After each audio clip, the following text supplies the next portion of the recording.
yang pertama saya akan menjelaskan Atlas. Atlas itu sebagai aplikasi yang dirancang Institut Akuntan Publik Indonesia atau IAPI, merupakan sebuah platform di mana auditor bisa menggunakannya untuk mencatat progres dalam proses audit dengan berbantuan Excel. Kedua pihak ini merancang Atlas supaya auditor bisa menyusun progres dan data-data yang diperlukan secara lebih rinci, lebih rapi, dan bagus, dikarenakan semuanya ditemukan di satu tempat.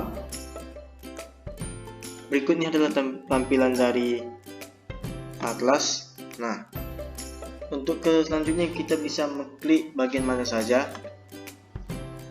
Nah, kita bisa melihat di sini terdapat informasi status kertas kerja pemeriksaan. Untuk tahap selanjutnya kita bisa mengklik konten bagian bawah sebelah kanan. Nah, sinilah kelihatanlah semua isi dari semua konten Atlas, yang mulai dari pre-adjustment, risk assessment, risk response, complicating dan reporting, dan yang terakhir ada general. Nah, di sini juga ada menjelaskan sebuah siklus audit atau audit cycle. Kita bisa mengkliknya di bagian sebelah kiri atas, yang dimulai dari risk assessment yang menjelaskan tentang analisis penerimaan dan keberlanjutan hubungan dengan klien dan lain-lain. Yang selanjutnya ada pra-perikatan yang isinya materialitas awal, prosedur analisis awal, dan yang terakhir ada pemahaman identitas dan lingkungan. Di bagian risk response yang selanjutnya ada worksheet, estimasi akuntansi transaksi dengan pihak berealisasi di bagian reporting. Terus selanjutnya ada risk response, penilaian materialitas final, dan prosedur analisis final, dan lain-lain di bagian laporan auditor independen.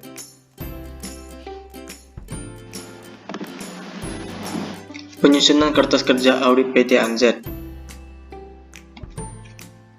Untuk kita penyusunan kertas kerja audit ini, kita harus mengisi informasi home atau beranda PT ANZ. Nah, yang pertama itu kita bagian identitas auditor itu kita harus mengisi nama kantornya. Nah, di sini saya membuat nama kantornya itu Kantor Akuntan Publik Arnes Tesa, dan nama akuntan publiknya itu atau AP Dr. Anesta Trinanda. Di bagian susunan perikatan ini kita itu gak bisa mengisinya secara manual, tapi nanti akan secara otomatis dari programnya. Terus nama kliennya itu ada PT ANZ. Di identitas kliennya kita harus mengisi nama kliennya sesuai contoh kita itu PT ANZ. Nama kliennya yaitu tinggal di mana, yaitu Semarang. Terus kita selanjutnya mengisi bagian nomor telepon. Terus kita harus mengisi dengan nomor pokok wajib pajaknya atau NPWP. Terus lanjut ke sektor usaha kliennya apa. Terus lanjut ke status kepemilikan klien. Nah, lanjut kita di bagian informasi perikatan. Tahun bukunya itu diisi dengan sesuai dengan tahun buku dari perusahaan tersebut tahun 2018, mulai dari 1 Januari hingga 1 Desember. Terus ada tipe perikatannya, yaitu kita harus isi dengan tipe perikatan tahun pertama,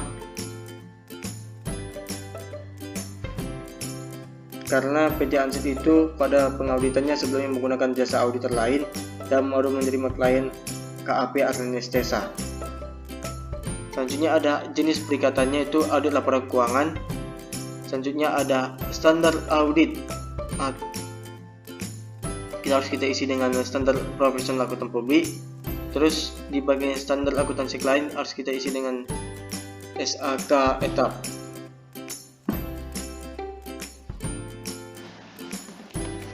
Selanjutnya itu mengisi informasi perikatan. Pada bagian ini berisi seluruh kertas kerja untuk menganalisis dan mendokumentasikan prosedur yang dilakukan auditor serta simpulan yang dihasilkan dalam rangka menerima atau melanjutkan perikatan dengan klien. Berikutnya adalah gambar indeks kertas kerja pemeriksaan A110. Di dalam analisis risiko penerimaan dan keberlanjutan hubungan dengan klien, terdapat ada 4 kertas kerja pendukung, yaitu yang pertama ada isu pelaporan keuangan terdahulu yang digunakan untuk menganalisis hal-hal yang menjadi perlu diperhatikan dari informasi laporan keuangan terdahulu sebelum perikatan diterima. Selanjutnya ada integritas manajemen, digunakan untuk menilai integritas manajemen sebelum perikatan diterima. Yang selanjutnya ada kompetensi,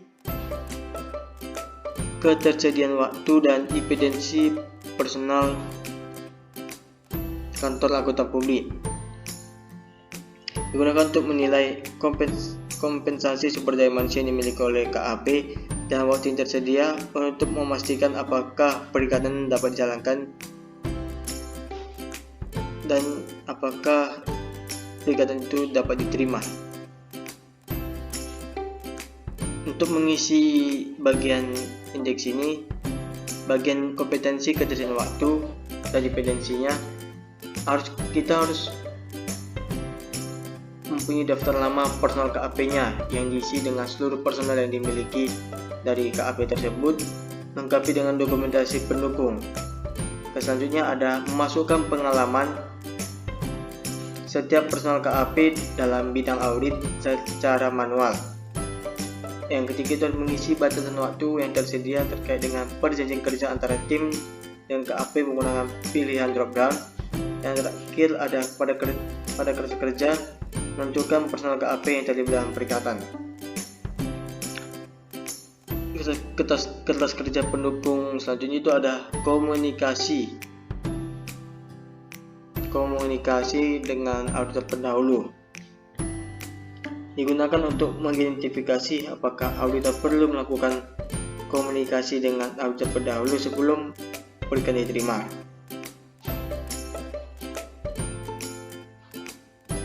Setiap kertas kerja pendukung ini pada indeks 110 dalam status kerja pemeriksaan harus berisi yang complicated. Dengan begitu menunjukkan bahwa semua pertanyaan yang ada di bagian analisis risiko penerimaan dan keberlanjutan hubungan dengan klien telah dijawab.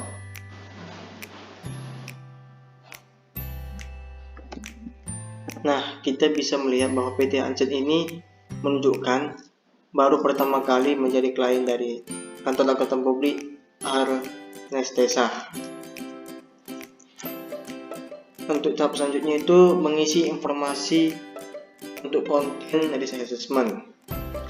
Dalam risk assessment ini berisi seluruh kertas kerja untuk melakukan prosedur pengidentifikasi dan penilaian risiko serta mendokumentasi prosedur yang dilakukannya. Dalam konten risk assessment ini ada 7 indeks yang tersedia, tapi hanya beberapa indeks yang diisi PT Anset. Pertama itu ada materialitas awal. Kertas kerja ini digunakan untuk melakukan perhitungan dan pertimbangan dalam penetapan tingkat materialitas. Dalam menetapkan materialitas yang disesuaikan dengan kondisi klien seperti total aset, aset bersih, jumlah pendapatan, dan lain-lain. Materialitas ini mempunyai beberapa level. Yang pertama itu ada materialitas keseluruhan, materialitas pelaksanaan, dan spesifik materiality.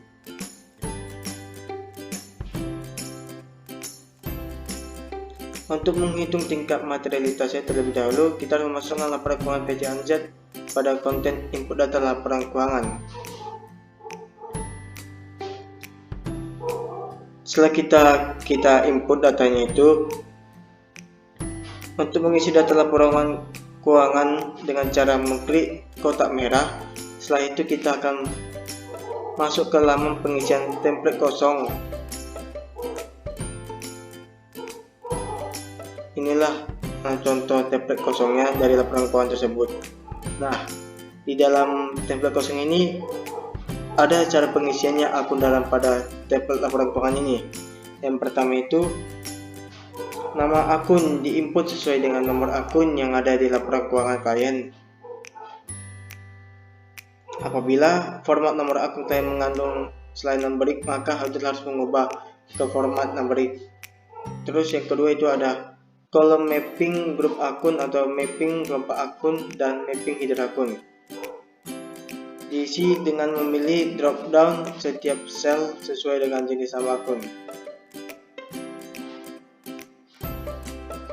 Nah, untuk di bagian input data itu hanya diisi dengan ya satu kali dari kolom mapping header akun yang sama. Pada bagian atas kolom ini terdapat informasi terkait header ganda. Jika pada tersebut menyatakan tidak ada header ganda, artinya auditor telah melakukan mapping header akun dengan tepat. Jika terdapat informasi header akun ganda, artinya auditor belum melakukan mapping header akun secara tepat, sehingga auditor harus meneliti kembali mapping header akun yang dilakukan. Setelah template kosong ini terisi dengan data laporan keuangan, maka kolom indeks materialitas akan terisi secara otomatis. Berikut ini adalah gambar indeks materialitasnya.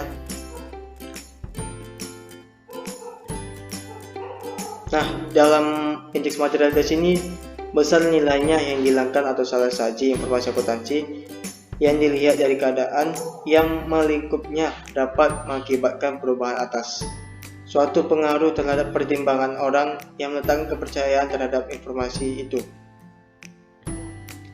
Nah, dalam ini kita mempunyai cara pengisian. Yang pertama itu ada pada kolom identitas, auditor dapat memilih kondisi yang sesuai dengan klien sebagai langkah awal dalam penentuan materialitas.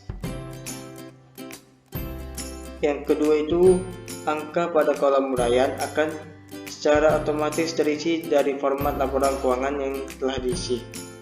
Yang ketiga, acuan penentuan materialitas keseluruhan dapat dipilih dengan drop down pada nomor urut tersebut.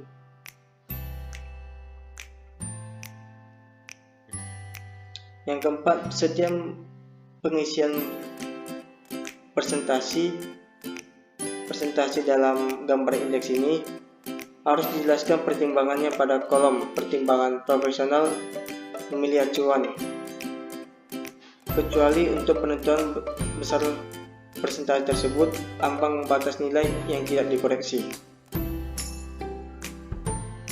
Yang kelima itu nilai materialitas yang diperoleh dari hasil perhitungan tersebut secara otomatis menjadi dasar dalam penentuan akun-akun yang material untuk penilaian risiko bawaan dan penilaian risiko salah saji. Yang keenam itu penentuan akun-akun material berdasarkan nilai material persenaan. Yang terakhir, jika auditor mempertimbangkan perlu ada spesifik materiality, maka auditor dapat mentik apakah terdapat pertimbangan spesifik materiality, lalu tentukan spesifik materiality atau langsung mengklik mapping materialitas di bagian saldo akun. Di dalam indeks materialitas ini terdapat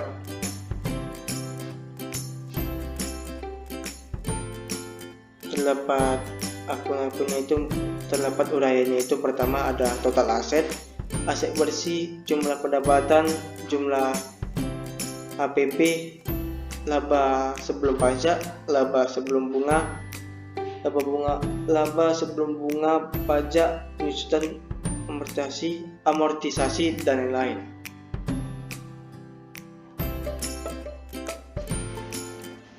Selanjutnya ada gambar indeks analisis rasio keuangan. Di dalam indeks ini, prosedur analitis awal digunakan untuk menilai kemungkinan adanya risiko transaksi dari suatu akun.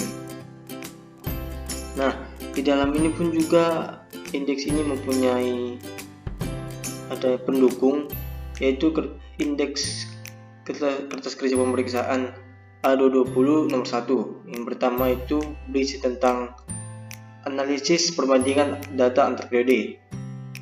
Nah, dalam analisis perbandingan ini, data laporan keuangan antara tahun sebelum dengan tahun berjalan, serta analisis dengan instruksi jenis. Indeks ini akan secara otomatis terisi setelah template diisi dengan hanya memasukkan satu mapping header akun.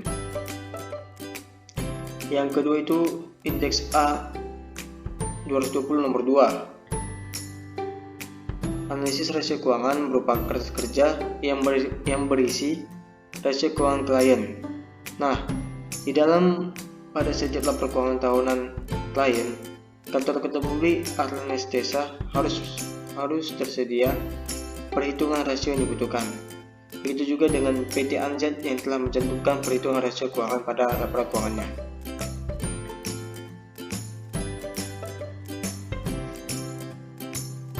Selanjutnya itu ada mengenai tentang mengisi informasi konten risk respon. Di dalam risk respon ini tahapan audit di mana auditor melakukan prosedur audit lanjutan untuk menanggapi risiko yang telah diidentifikasi dan dinilai pada tahap risk assessment. Nah, pada risk respon ini mempunyai tahap prosedur. Yang pertama itu ada pemilihan prosedur audit untuk akun yang dipilih.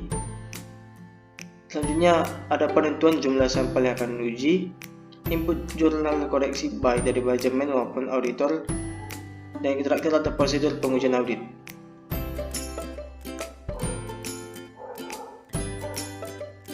Sama halnya dengan risk assessment dan content risk respon, hanya ada beberapa yang harus diisi. Nah, yang pertama itu ada worksheet. Nah, dalam worksheet ini, indeks ini digunakan sebagai media informasi pengelola angka laporan keuangan berupa informasi saldo awal, jurnal penyusunan, serta angka final laporan keuangan setelah final. Cara pengisiannya itu tinggal mengklik yang worksheet trial balance itu B110 yang merupakan rangkuman laporan keuangan dari angka saldo awal hingga angka final hasil audit. Nah, di dalam indeks ini biasanya sudah terisi otomatis setelah data laporan keuangan yang telah diisi. Nah, ini berikut tampilan sebuah worksheet trial balance yang sebelumnya saya sudah jelasin.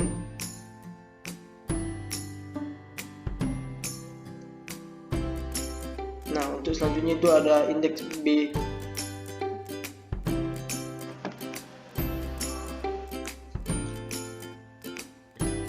Nah, di dalam konten complicated dan reporting juga mempunyai indeks 510 yang mengenai tentang review LAI yang berisi tentang kertas kerja yang digunakan untuk memastikan laporan auditor independen yang diterbitkan telah memenuhi seluruh persyaratan yang diwajibkan. Dan untuk dalam laporan auditor independen tanpa memodifikasi maupun mengandung modifikasi, dan juga apabila diperlukan suatu hal ataupun hal lain dalam laporan keuangan.